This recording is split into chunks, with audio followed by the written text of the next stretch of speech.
साहब का। सो साथियों, अब अमरावती जी भी हैं।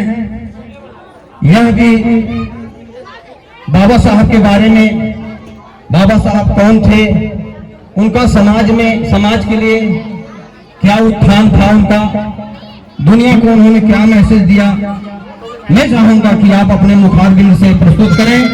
समाज और दुनिया आपके सामने है, आप जरूर बताएं बाबा साहब के बारे में कुछ।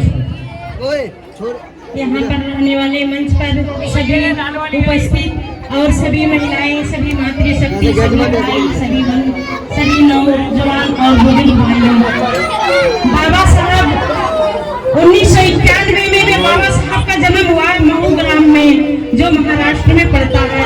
बाबा साहब एक दलित समाज में जन्मे जरूर थे, लेकिन उनकी इच्छा, उनकी महत्वाकांक्षा और उनका विचार किसी भगवान से कम नहीं था।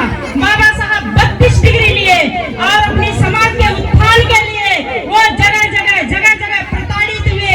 बाबा साहब जब लंदन से पढ़ के आए तो उनके ऊपर कीचड़ उछाला गया, उन्हें नालियों में ढकेला गया, उन्हें गालियां दी गई। तो बाबा साहब सोचे, हम पढ़े लिखे होकर इतने जब हम झेल रहे हैं तो हमारे परिवार के, हमारे 85% के लोग कितने झेलते होंगे। बाबा साहब को ये देखा नहीं गया। बाबा साहब अपने नींद हराम कर दिए, खाना पीना सोना सब हराम कर दिए। रात दिन एक ही विचार में लगे रहे कि हम अपने समाज का उत्थान कैसे करें। फिर बाबा साहब संविधान के माध्यम से हम लोगों को आगे बढ़ाए। बाबा साहब का कहना